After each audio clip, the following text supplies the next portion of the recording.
우리가 지난 수요 예배를 통해 이 사울왕의 실패에 대해서 우리가 살펴보았습니다. 그런데 이 사울의 실패는 믿음의 실패였습니다. 하지만 사울이 실수만 하고 실패만 한 것은 아니었습니다. 사무엘상 14장 47절 8절을 보면 사울이 이스라엘 왕에 오른 후에 사방에 있는 모든 대적 곧 모압과 암몬 자손과 에돔과 소바의 왕들과 블레셋 사람들을 쳤는데 향하는 곳마다 이겼고 용감하게 아말렉 사람들을 치고 이스라엘을 그 약탈하는 자들의 손에서 건졌더라, 이렇게 말씀을 합니다. 즉 사울은 전쟁에 나갈 때마다 이겼습니다. 그리고 이스라엘을 이방 나라들로부터 이렇게 지켜냈습니다. 이 정도면 왕으로 잘한 것이죠. 왕이 있는 이유는 자기 백성들을 이방 나라들로부터 보호하는 겁니다. 그런데 사울은 이 일을 아주 잘했습니다. 그러니 왕으로서의 그의 삶을 본다면 그는 참 잘한 사람입니다. 그런데 사람들은 사울왕을 생각할 때 사울왕은 실패한 왕으로 이렇게 기억을 합니다. 그런데 사울왕이 실패에 대해 사람들이 기억하는 이야기는 두 가지입니다. 하나는 이 블레셋과의 전쟁입니다. 사울왕이 왕이 된 지 2년 만에 이 블레셋과의 전투를 치르게 됩니다. 그런데 이 전쟁은 모든 면에서 이스라엘에게 정말 불리한 전쟁입니다. 그래서 이제 제사장, 그 당시 제사장이었던 이 사무엘을 통해 제사를 드리고 전쟁에 나가야 되는데 사무엘이 약속한 기간이 다 돼도 오지를 않습니다. 그래서 자신이 대신하여 제사를 드립니다. 그리고 하나는 오늘 본문에 나오는 이 아말렉과의 이 싸움입니다. 특히 하나님은 사무엘을 통해 이 사울에게 이렇게 전합니다. 3절입니다. 지금 가서 아말렉을 쳐서 그들의 모든 소유를 남기지 말고 진멸하되 남녀와 소아와 젖먹는 아이와 우양과 낙타와 나귀를 죽이라 하셨나이다. 이렇듯 하나님께서 사울왕에게 아말렉에 있는 정말 모든 것을 남기지 말고 다 진멸하라고 하셨는데 사울은 그렇게 하지 않고 살찌고 좋은 가축들을 진멸하지 않고 가치 없고 하찮은 것들만 골라서 이 진멸, 즉 죽이게 됩니다. 여기 보면 진멸이라는 단어가 나옵니다.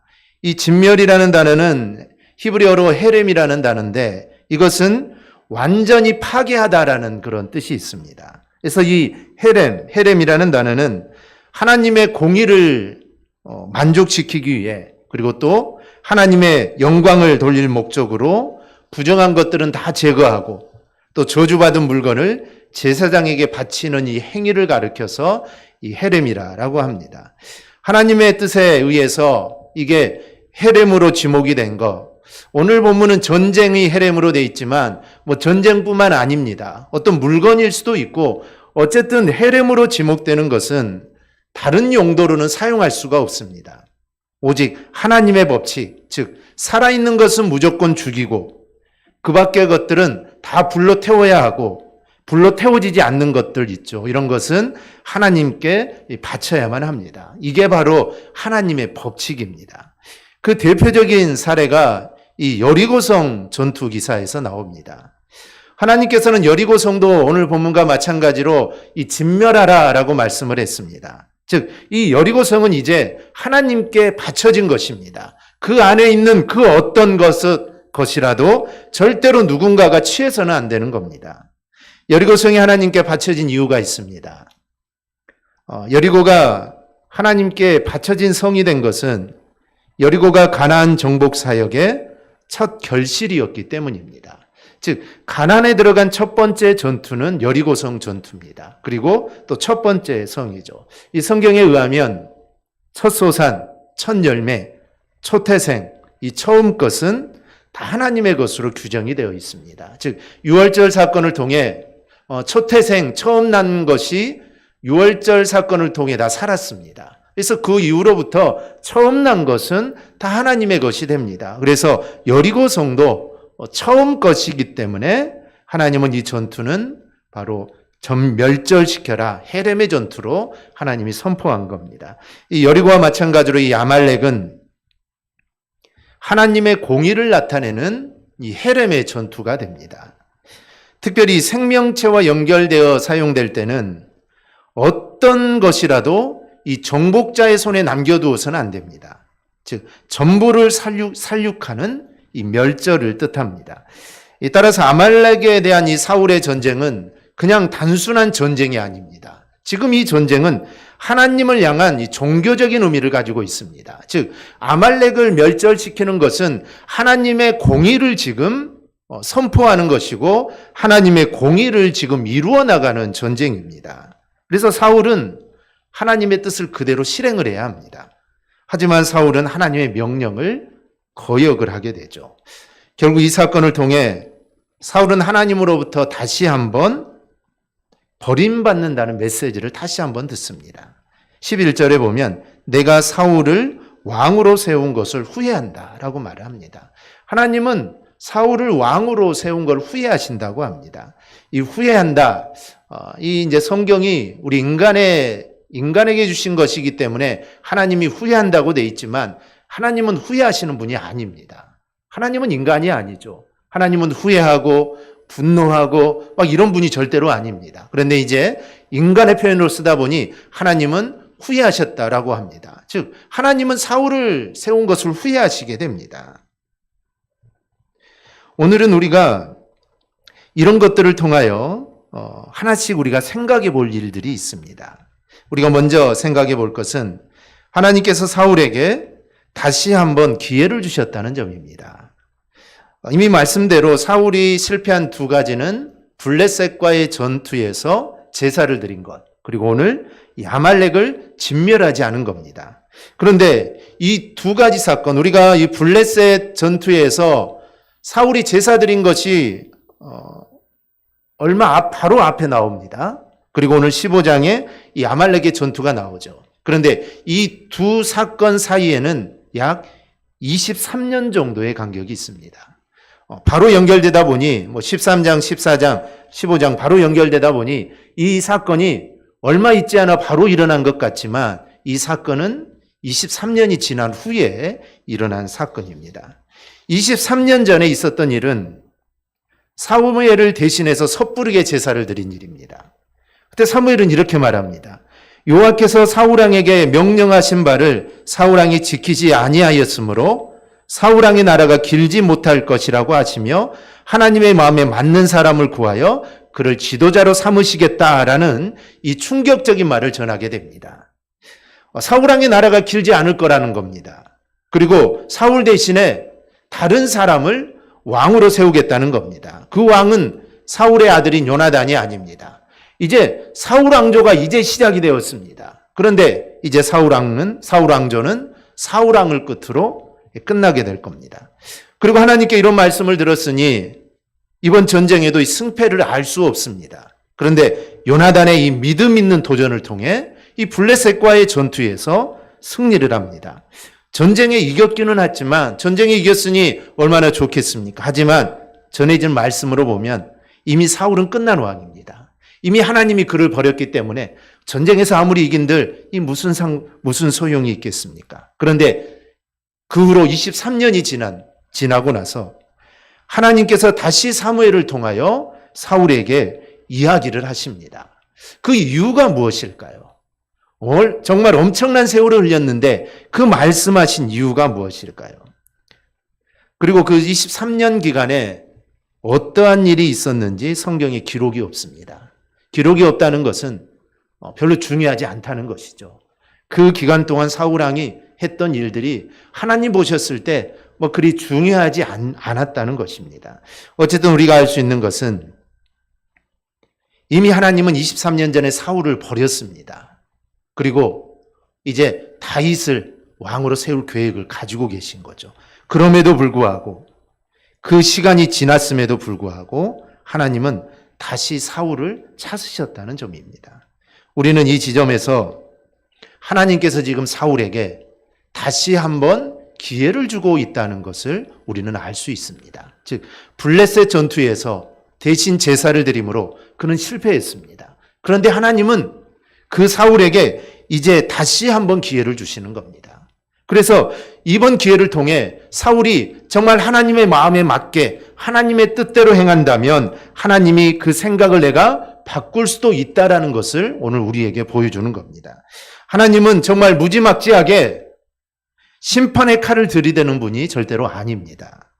사울에게 다시 한번 기회를 주심으로 그에게 약속하셨던 것을 하나님은 이루고자 하셨던 것입니다. 그리고 동시에 그럼에도 불구하고 만약에 사울이 하나님의 이번 약속을 신중하게 생각하지 못하고 여전히 하나님을 실망시키는 결과를 맞게 된다면 이제 하나님의 심판은 이제 확고해지는 것입니다. 이제는 변하지 않습니다. 마치 이스라엘 백성들이 바벨론의 나라가 망하기 전에 그들이 우상을 섬기고 정말 하나님에게 못된 짓을 많이 했을 때 하나님이 선지자를 통하여 계속해서 말씀을 하셨습니다. 그것은 그들이 돌아오기를 바란 것이죠. 기회를 준 겁니다. 그런데 그 기회는 계속되지 않았습니다.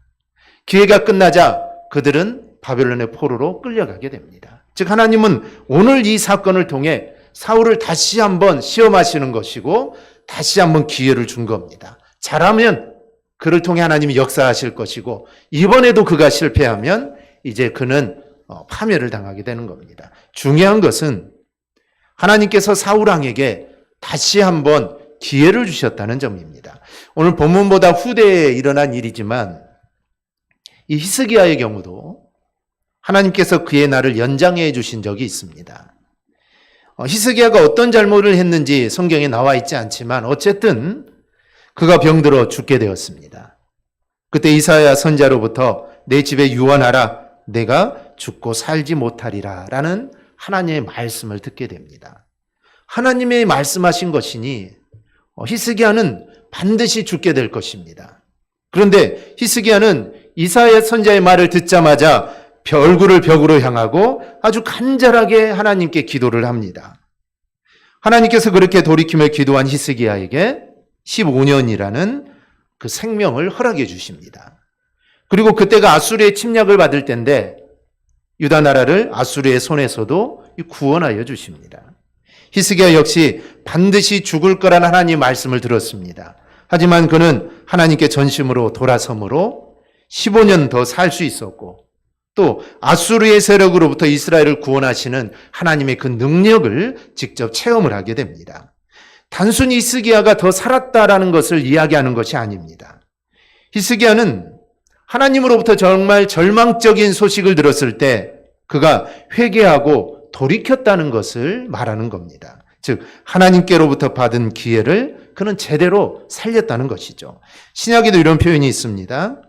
이 예수를 하나님이 그의 피로써 믿음으로 말미암는 화목제물로 세우셨으니 이는 하나님께서 길이 참으시는 중에 전에 지은 죄를 관가하심으로 자기의 의로우심을 나타내려 하심이니 이 말씀에 보면은 두 가지가 나옵니다. 하나는 화목제물로 세우셨으니 그리고 다른 하나는 길이 참으셨다라는 겁니다.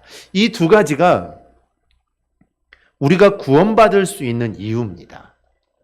즉 무엇보다 예수님께서 우리를 위한 화목제물이 되셨기 때문에 우리가 구원받은 겁니다. 또 하나는 하나님께서 이 일을 우리에게 적용하시기 위해서 길이 참으셨기 때문입니다.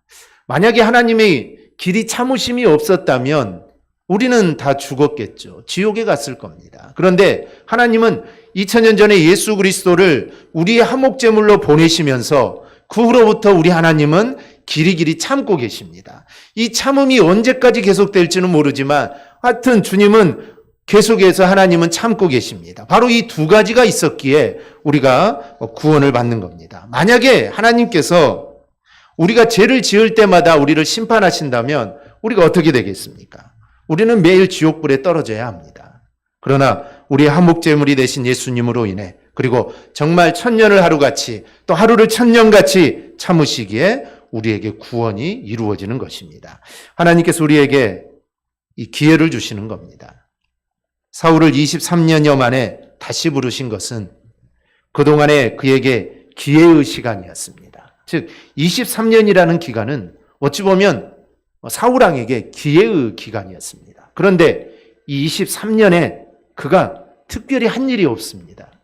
하나님을 위한 무슨 일을 했다면 성경에 분명히 기록했을 건데 그 23년의 기회 동안 사울왕은 아무것도 하지 않았습니다. 그래서 하나님이 23년이 지난 후에 다시 한번 사울을 테스트하시고자 아말렉과의 전쟁에 그를 지금 부르고 계시는 겁니다. 그렇다면 사울은 어떤 모습이어야 했을까요? 지난날 자신이 하나님의 이 명령을 어기고 하나님의 영광을 나타내지 못했던 것, 그 실수했던 것을 기억해야 합니다. 그리고 하나님이 나에게 다시 한번 기회를 주시는구나. 그래서 내가 이번만큼은 내가 하나님의 뜻대로 내가 이 일을 잘 이루어 드려야겠다라는 이런 마음을 가져야 합니다. 우리도 마찬가지입니다. 무한 반복되는 것은 아니지만 우리도 살아있는 한 하나님께서 우리에게 늘 새로운 기회를 우리에게 주십니다. 중요한 것은 이 기회를 우리는 은혜로 받아야 합니다. 즉 하나님이 나에게 지금 주시는 은혜입니다. 이 기회를 은혜로 받아들이는 자에게는 새로운 하나님의 역사를 맛보는 역사가 임하게 됩니다. 사울은 하나님께서 재기의 기회를 주셨건만 그 기회를 제대로 사용하지 못했습니다. 그래서 또다시 범죄를 하게 되죠. 결국은 하나님의 본래의 예고대로 이제 완전하게 버림을 받게 됩니다. 그런데 훗날 다윗을 보십시오. 그 역시 하나님 앞에 범죄했습니다. 어찌 보면 사울왕보다 더 엄청난 죄라고 할 수 있겠죠. 그런데 하나님께서 다시 한번 다윗에게 기회를 주셨을 때 다윗은 그 기회를 잘 선용했습니다. 그래서 그는 길이길이 역사에 남는 위대한 왕이 될 수 있었던 것입니다. 이 병가지 상사라는 말이 있습니다. 실패는 흔히 있는 일이므로 낙심할 일이 아니라는 의미입니다. 연약한 우리 인간에게 정말 적절한 말입니다. 우리는 한 번의 실패로 인하여 우리가 낙심해서는 안 되고 우리는 하나님의 긍휼하심을 우리는 강구해야 합니다. 그러나 더 중요한 것은 하나님이 정말 나에게 기회를 주셨을 때 우리는 그 기회를 놓치지 말고 우리는 붙잡아야 합니다. 이 기회가 우리에게 신앙의 기회일 수도 있고 아니면 사업하는 분들에게는 또 하나님이 새로운 사업의 기회를 주실 수도 있고 또 공부하는 학생들에게는 우리 앞날에 대한 어떠한 기회를 하나님이 반드시 주실 수가 있습니다. 그런데 중요한 것은 그것을 놓쳐서는 안 된다는 겁니다. 하나님이 주신 기회를 우리는 잘 붙잡아야 합니다. 이러한 사람이 지혜로운 사람이며 자기의 인생을 궁극적인 승리의 길로 이끌게 됩니다. 그러므로 우리가 실수했다고 좌절해서는 안 됩니다. 설령 내가 하나님께 매를 맞는다고 해도 다시 하나님 앞에 설 기회를 우리는 놓쳐서는 안 됩니다. 그러므로 우리 모두 하나님이 주신 기회를 우리가 놓치지 않는 우리 성도가 될 수 있기를 바랍니다. 두 번째로 우리가 생각해 볼 만한 것은 왜 하나님은 왜 그렇게 잔인한 명령을 내리셨냐라는 것입니다. 하나님은 사무엘을 통하여 사울왕에게 내린 명령을 보면 지금 가서 아말렉을 치라는 겁니다. 준비하는 것도 아니고 지금 바로 가서 아말렉을 치라. 그들의 모든 소유를 남기지 말고 다 진멸하라. 심지어 남녀를 가리지 말고 애와 어른도 가리지 말고 젖먹는 아이일지라도 가리지 말고 소와 양과 낙타 나귀를 가리지 말고 모두 다 죽이라라는 겁니다. 보통 전쟁을 하더라도 군인이 아닌 사람을 죽이지 않는 게 상식입니다. 일반인은 죽이지 않습니다. 병원도 공격하지 않습니다. 군인만 공격하는 것이죠. 가축 역시도 마찬가지입니다. 이 가축은 나중에 아군의 식량이 될 수도 있기 때문에 가축은 죽이지 않습니다. 그런데 지금 하나님이 내리는 명령은 젖먹는 아이도 다 죽이라는 겁니다. 우리가 알고 있는 하나님은 사랑의 하나님이죠. 정말 우리를 너무 사랑하셔서 이 독생자 예수 그리스도까지 이 땅에 보내신 분인데 그 하나님이 어찌 보면 너무 잔인한 모습처럼 보입니다. 그런데 우리는 하나님 말씀이 이루어지는 과정을 보아야 됩니다. 결과만 놓고 봤을 때 결과적으로 보면 하나님이 너무 잔인하다 말할 수 있지만 우리는 이 과정들을 좀 생각해 봐야 합니다. 아말렉 족속에 대한 이 진멸은 이미 하나님께서 이야기하신 것입니다. 이스라엘 백성이 애굽에서 나와 이 광야를 지날 때 아말렉이 어떤 일을 했는지 아십니까? 그들은 이스라엘 백성을 괴롭혔습니다. 광야를 지날 때 이스라엘 백성을 괴롭혔는데 이 괴롭히는 방법이 너무 잔인했습니다. 그들은 이스라엘과 정면으로 싸우지 않습니다. 1대1로 싸우지 않죠. 정면으로 싸우지 않습니다. 신명기 25장 18절을 보면 그들이 너를 길에서 만나 내가 피곤할 때에 내 뒤에 떨어진 약한 자들을 쳤고 하나님을 두려워하지 아니하였느니라. 이 아말렉은 이스라엘이 지칠 때쯤 되면 저들의 이스라엘 후미를 공격했습니다. 이스라엘 후미에는 누가 있을까요?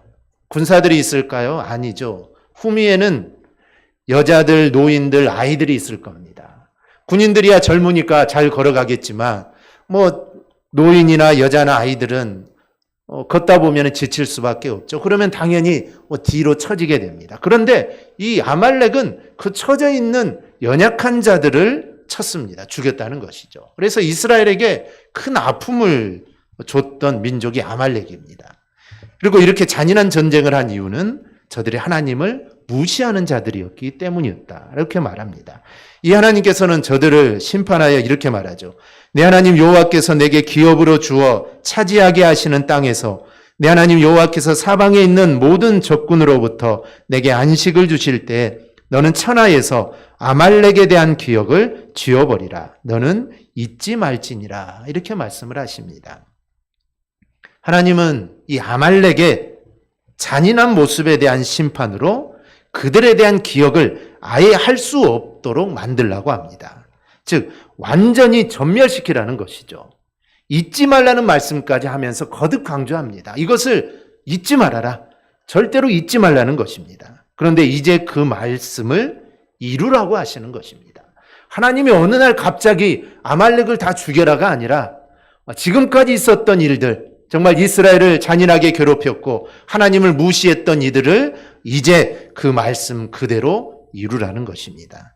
따라서 아말렉을 진멸하라는 말씀은 이미 오래전에 하신 말씀을 이루시는 하나의 이 과정인 것입니다. 근데 여기서 우리가 더 생각해야 될 부분이 있습니다. 그럼 하나님은 이 광야의 일을 기억하시고 지금 이제 왕국 시대에 이르러서 세월이 많이 흘렀는데 하나님은 지금 보복하시는 걸까? 우리는 이렇게 생각할 수 있습니다. 그때 일을 기억했다가 지금 보복하는 것일까? 근데 그렇지 않습니다. 하나님을 보복이나 하는 분으로 우리는 절대로 착각해서는 안 됩니다.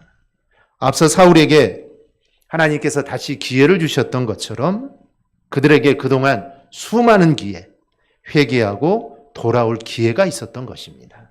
하지만 저들은 그 기회 동안 하나님을 무시하고 하나님을 업신여기고 여전히 이스라엘을 괴롭히는 일들을 했기 때문에 그들의 죄악이 이미 널리 많이 퍼져 있었습니다. 그래서 이제 그 심판을 하나님이 시작하시는 것입니다. 하나님의 명령은 잔인한 게 아니고 흔들리지 않고 지금 정의를 이루시는 명령입니다. 지금까지 심판을 유예하고 계시다가 이제 하나님은 더 이상 기다릴 수가 없어서 이제 심판을 진행하시는 것입니다. 따라서 이 잔인한 하나님의 명령이 아니라 공의에 대한 정확한 하나님의 이 말씀으로 우리는 보아야 합니다. 그리고 그 정확한 말씀에는 이미 은혜가 포함되어 있습니다.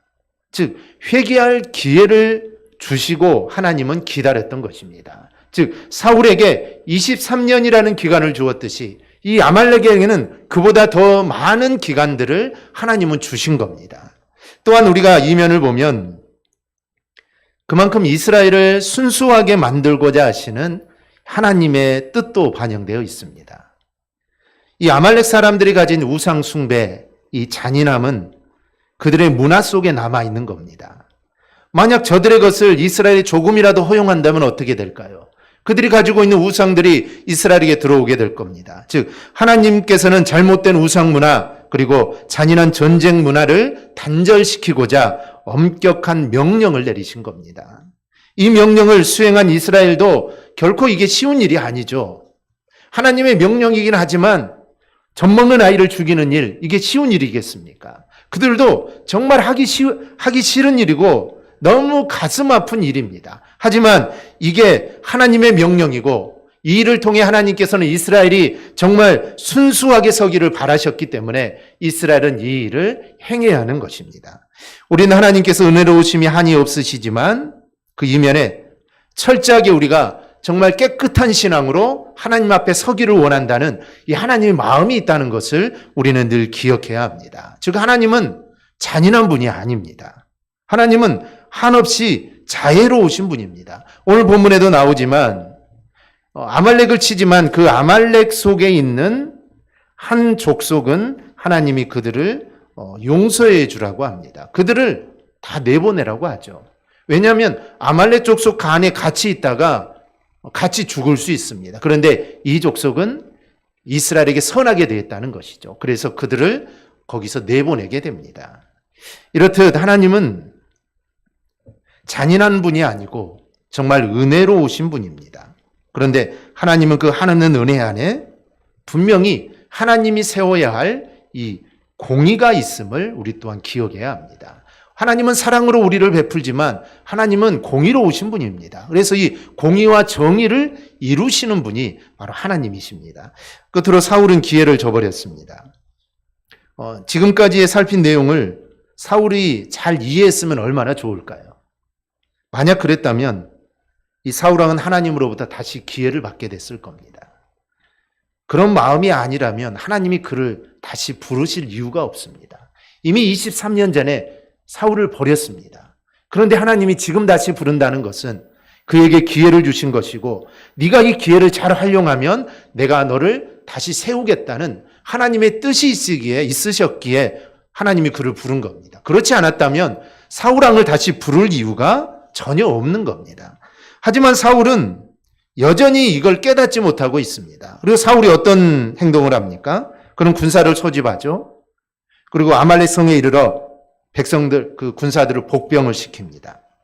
아말렉은 전쟁에 능한 사람들입니다. 그러니 그들과 전쟁할 때 숨어서 기습하는 것, 이거는 지혜로운 일이고 잘한 것입니다.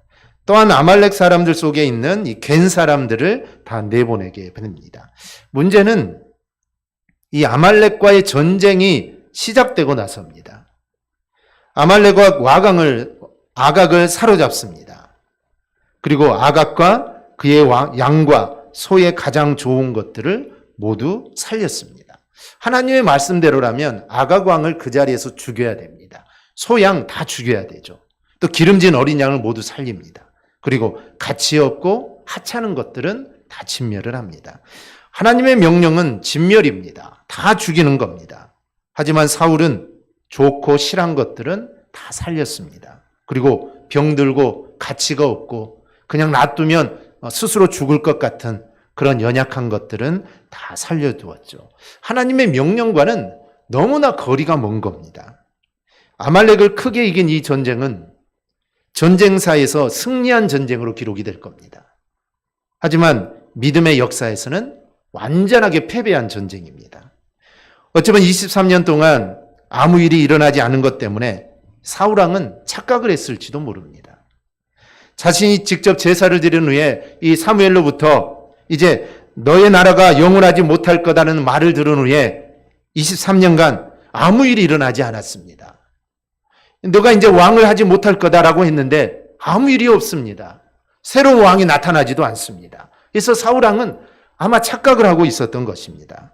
하나님의 이 모든 것들이 이제 취소가 되었구나.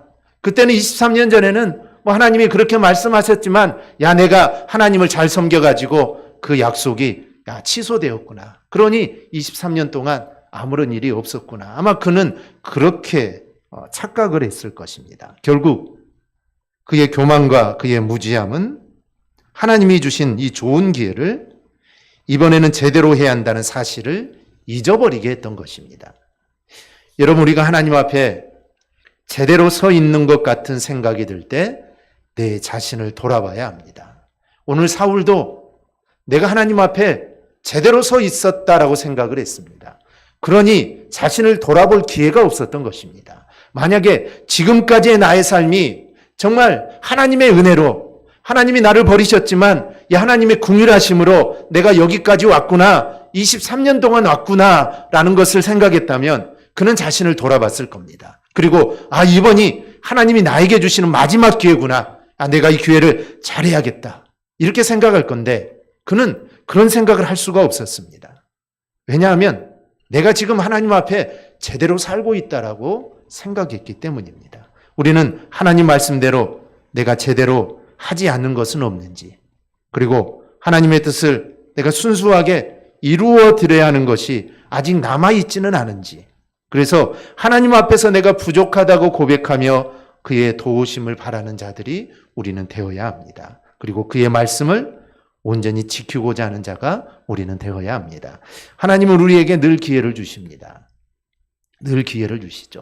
우리가 한번 잘못했다고 해서 우리에게 벌을 내리고 아니면 그런 분이 심판하시는 분이 우리 하나님은 절대로 아닙니다. 우리가 잘못하지만 하나님은 그래도 우리에게 기회를 주십니다. 우리가 다시 한번 일어설 기회를 주시고 우리가 다시 한번 신앙으로 회복할 수 있는 기회들을 하나님 우리에게 늘 주십니다. 그래서 우리는 하나님이 주시는 이 기회를 우리는 다시 잡을 수 있는 우리 성도들이 될 수 있기를 바랍니다. 그리고 우리가 하나님 앞에서 정말 순수한 믿음으로서는 우리 성도들이 되기를 바랍니다. 또한 하나님 말씀에 우리가 온전히 순종하는 우리 성도들이 꼭 될 수 있기를 바랍니다. 그러면 하나님께서는 우리의 삶을 통해 하나님의 뜻을 반드시 이루실 것입니다. 우리 모두 하나님의 뜻을 온전히 이루어 나가는 삶을 살아가기를 주님의 이름으로 축원합니다. 아멘. 기도하겠습니다.